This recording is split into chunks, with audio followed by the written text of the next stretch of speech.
성전을 중심으로 이스라엘 나라를 하나님의 나라로 만들어 갔습니다. 그런데 이렇게 솔로몬이 하나님의 나라를 열심으로 세워가자 이스라엘이 점점 더 부강한 나라가 되어졌던 모양이에요. 그리고 이렇게 이스라엘을 부강한 나라로 만들어가는 솔로몬에 대한 소문이 주변에 있는 나라들로 퍼져나갔던 모양입니다. 1절 말씀을 보면 스바 여왕이 솔로몬의 명성을 듣고 와서 그랬잖아요. 솔로몬 왕의 명성이 주변에 있는 모든 나라 왕들에게 퍼져나갔던 것이지요. 자, 그런데 여러분, 소문이라고 하는 게 어떤 것입니까? 소문은 보통은 부정적으로 왜곡되고 과장되는 것이 소문인 것 같아요. 그렇지 않습니까? 어떤 사람이 실험을 했다고 그래요. 이제 어떤 대학교의 강의실에서 실험을 하는데 한쪽 사람에게 좋은 소식을 이렇게 소문을 내는 거예요. 야, 누가 이렇게 좋은 일을 했대. 그렇게 이제 소문을 낸 거예요. 강의 시간에. 그랬는데요. 좋은 소문을 내려고 해도요. 그 좋은 소문이 나요, 안 나요? 잘 안 나더라는 거예요. 아, 그래? 잘했네. 하고 끝나더라는 거예요. 그런데 또 한 번은 나쁜 소문을 좀 내려고 이렇게 실험을 했다는 거예요. 야, 누가 이런 나쁜 짓을 했대. 이렇게 소문을 냈다라는 거예요. 수업 시간에. 근데 놀라운 것은요. 그 수업이 끝날 때쯤에 그 반에서 수업하고 있었던 대부분의 학생들이 그 나쁜 소문을 다 알게 되었다는 거예요. 좋은 소문은 잘 안 나는 것 같아요. 그런데요, 소문이라고 하는 것이 나쁜 소문은 그렇게 잘 나는 그런 성향을 가지고 있다라고 하는 거예요. 그래서 알아봤습니다. 소문이라고 하는 게 뭔가 알아보니까요, 소문은 자기가 믿고 싶은 대로 소문이 난답니다. 내가 이미 저 사람은 나쁜 사람이야 라고 하는 그런 편견, 선입관을 가지고 있잖아요. 그런데 이 편견에 부합되는 야, 누가 이런 나쁜 짓을 했대 라고 하는 소문이 나면 그렇지, 내 그럴 줄 알았어. 자기가 믿고 싶은 대로 소문이 난다는 거예요. 만약에 내가 좋게 생각하지 않았던 사람에 대한 좋은 소문이 나면 어떻게 해요? 소문을 내지 않는다는 거예요. 에이, 그래? 그러고 끝난다는 거예요. 확증 편향의 현상이 있고요. 또 소문은 어떤 특징이 있느냐? 많은 사람들이 믿으면 그냥 믿어버리는, 그게 정말 그런지 안 그런지도 확인하지 않고 그냥 믿어버리는 그런 성향도 있고요. 그리고 말씀드린 대로 긍정적인 소문보다는 부정적인 소문이 더 쉽게 나는 그런 성향을 가지고 있다고 합니다. 여러분, 솔로몬 왕에 대한 소문이 났다는 거예요. 그러면 여러분, 그 소문도요, 처음에는 아마 부정적인 소문이었을 가능성이 많아요. 솔로몬이 이래서 저래서 저렇게 했겠지. 그런데 오늘 말씀을 보면 솔로몬의 명성을 들은 스바 왕국의 여왕이 솔로몬 왕의 명성을 듣고 와서 정말 그러한가 알고자 하여 방문했다가 솔로몬을 직접 만나 보니까 어때요? 솔로몬에 대한 소문이 하나도 틀린 게 없더라. 여러분 5절의 말씀을 한번 보십시오. 스바 여왕이 이렇게 고백을 합니다. 왕께 말하되 내가 내 나라에서 당신의 행위와 당신의 지혜에 대하여 들은 소문이 진실하도다. 아마도 좋은 소문 나기가 쉽지 않았을 거예요. 아마도 부정적으로 왜곡되고 과장된 소문들이 많이 났을 것입니다. 그럼에도 불구하고 솔로몬은요, 좋은 소문이 난 사람이었고요. 그 좋은 소문보다도 그래도 직접 만나보면 더 좋은 사람이 솔로몬이었더라고 하는 거예요. 예, 왜곡이 있다면, 과장이 있다면 도리어 그 명성이, 소문이 부족하다 할 만큼 솔로몬은 정말 그렇게 훌륭한 성품 그리고 지혜로운 마음을 가진 왕이었더라라고 하는 것입니다. 저는 오늘 말씀을 준비하면서 솔로몬이 이런 사람이로구나 한마디로 정의를 내릴 수 있게 되었는데, 그게 뭐냐면요, 명성보다, 소문보다 더 큰 사람이 솔로몬이었구나. 예, 여러분, 솔로몬은 과장된 소문보다 더 큰 사람이었더라고 하는 거예요. 그러니 여러분, 솔로몬이 얼마나 훌륭한 성품을 가지고 지혜로운 마음을 가지고 있는 사람이었겠어요.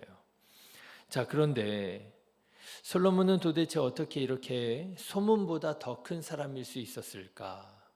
보통은 소문은 부정적으로 나기 마련이고 좋은 쪽으로는 소문이 잘 안 나는데, 그런데 어떻게 솔로몬은 이렇게 소문보다, 명성보다 더 큰 사람일 수 있었을까? 보니까요, 솔로몬의 지혜가 사람에게서 온 지혜가 아니라 하나님에게서부터 온 지혜였더라라고 하는 거예요.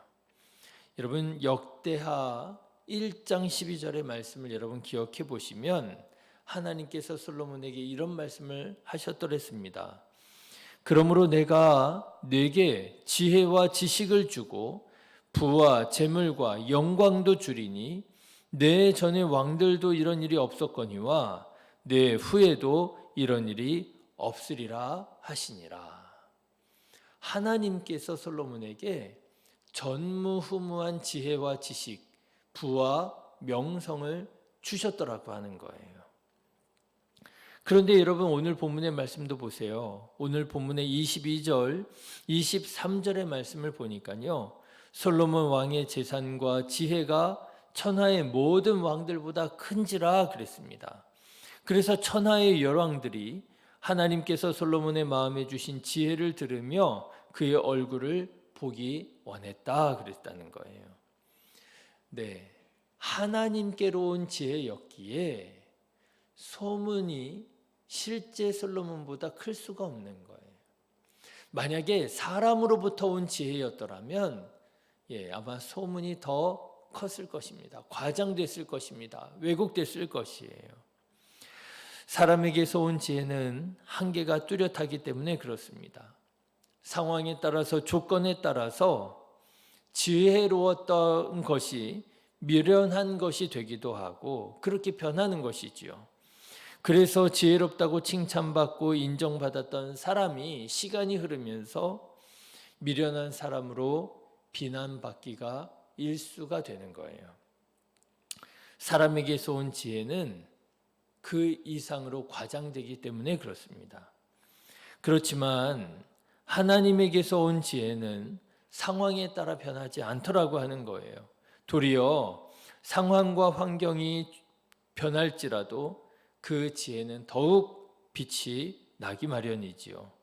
그래서 하나님의 지혜로 살아가는 사람을 만나면은요, 알면 알수록 내가 생각했던 것보다 더 좋은 사람이로구나, 더 지혜로운 사람이로구나 깨닫게 되고요, 인정하게 되더라고 하는 거예요.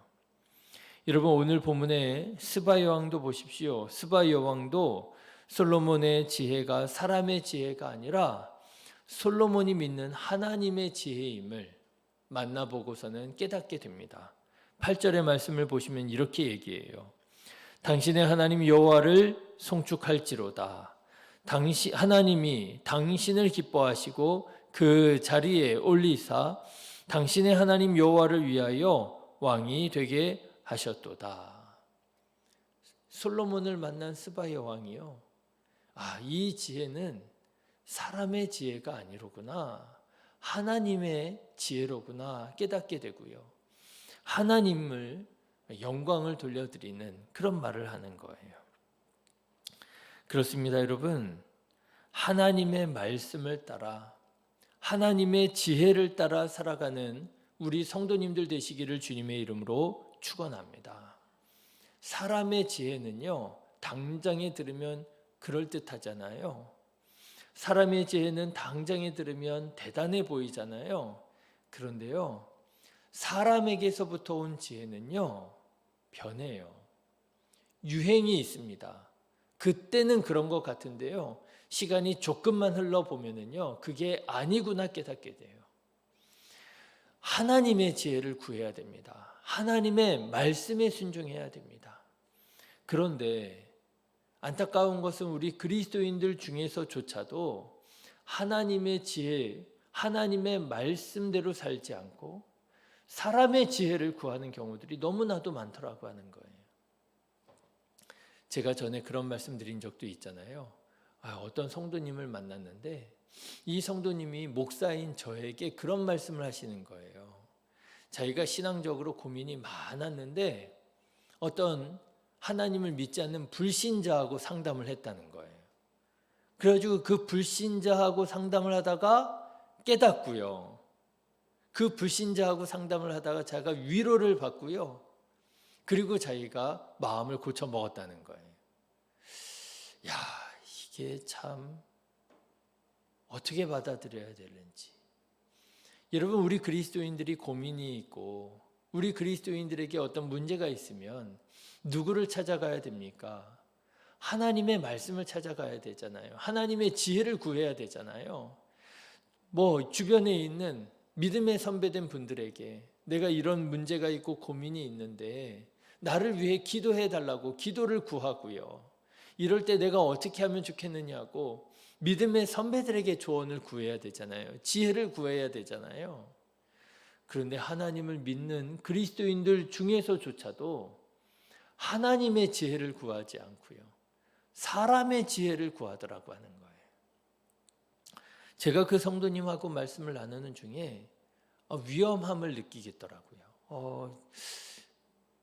이게 성경적이지 않은데 하나님을 믿지 않는 사람이 조언을 했으니 그게 하나님의 방식일 수 있겠어요? 하나님의 뜻에 합당할 수 있겠어요? 아니더라고요. 그렇게 해서는 안 되겠더라고요. 그런데 하나님을 믿지 않는 사람하고 상담을 하고 와가지고요, 위로를 받았다고 그러고 방법을 찾았다고 그러는데 제가 얼마나 답답한지요. 여러분, 사도 바울은 이렇게 말합니다. 고린도전서 1장에서 하나님의 어리석음이 사람보다 지혜롭고 하나님의 약하심이 사람보다 강하니라. 여러분, 하나님의 어리석음이요, 사람보다 지혜로워요. 여러분, 하나님께 지혜를 구하는 자, 하나님의 말씀을 구하는 자 되시기를 주님의 이름으로 축원합니다. 그러면 우리가 설령 세상적으로는 많이 배우지 못하고요, 우리가 민첩하거나 센스가 있지 못하다 할지라도 우리가 하나님의 말씀대로 살면 정말 지혜롭게 살아갈 수 있을 거예요. 저는 성경 말씀을 읽을 때마다 깜짝깜짝 놀랄 때가 많습니다. 왜냐하면 이 성경 말씀이 언제적 말씀이에요. 2000년 전, 3000년 전, 4000년 전, 정말 오래된 말씀이잖아요. 그럼에도 불구하고 상황이 많이 달라졌을 텐데도 불구하고 조건이 안 맞는데도 불구하고 하나님의 말씀이 여전히 진리의 말씀임을 깨달을 때가 너무나도 많아요. 세상의 학문은요, 세상의 지혜는요, 1년만 지나가도 달라집니다. 10년 지나가면 틀려집니다. 그거 틀렸던 거래. 그렇게 하면 안 되는 거래. 아마 여러분들도 그런 경험이 많이 있으실 거예요. 전에는 이래야 된다, 저래야 된다, 별의별 얘기가 많았는데 1년 지나면, 5년 지나면, 10년 지나면 달라지더라고요. 예전에 지금처럼 아메리카노 이런 거 먹기 전에 커피 타 먹었었잖아요. 설탕, 커피, 프리마 이렇게 몇 대 몇 대 몇 이래가지고요. 어떤 분은 2대 2대 2 뭐 이래가지고 2스푼 넣고 이렇게 먹을 때가 있었잖아요. 그런데 지금도 기억나요. 한 번은요, 무슨 얘기가 돌았었느냐 하면 그 커피가 그렇게 몸에 안 좋다고 소문이 난 거예요. 그래가지고 커피를 2스푼 넣었던 분들이요, 반 스푼으로 줄이더라고요. 1.5대 2대 2 뭐 이런 식으로요. 커피가 그렇게 안 좋대 그러면서요. 그런데 시간이 몇 년 지났는데요, 또 소문이 바뀌더라고요. 야, 커피가 안 좋은 게 아니라 프리마가 그렇게 안 좋대. 그죠? 그래가지고 또 프리마를 줄이더라고요. 그런데 또 시간이 조금 지나가니까요, 또 뭐가 안 좋대요? 야, 진짜 안 좋은 거는 설탕이 그렇게 안 좋은 거래. 그러면서 설탕을 줄이더라고요. 세상의 지식은요, 세상의 지혜는요, 몇 년 지나면 바뀌더라고요. 달라지더라고요. 그렇지만 하나님의 말씀은요, 하나님의 지혜는요, 안 바뀌더라고요. 변치 않더라고요. 어제나 오늘과 동일하더라고요. 사랑하는 성도 여러분, 사람에게 가서 지혜를 구하는 어리석은 자 되지 마시고요. 사람의 지혜를 구하고 사람의 지혜를 따르는 자 되지 마시고요. 진리의 말씀, 생명의 말씀, 구원의 말씀인 하나님의 말씀을 구하고 하나님의 지혜를 따라 살아가는 우리 성도님들 다 되시기를 주님의 이름으로 축원합니다. 기도하겠습니다.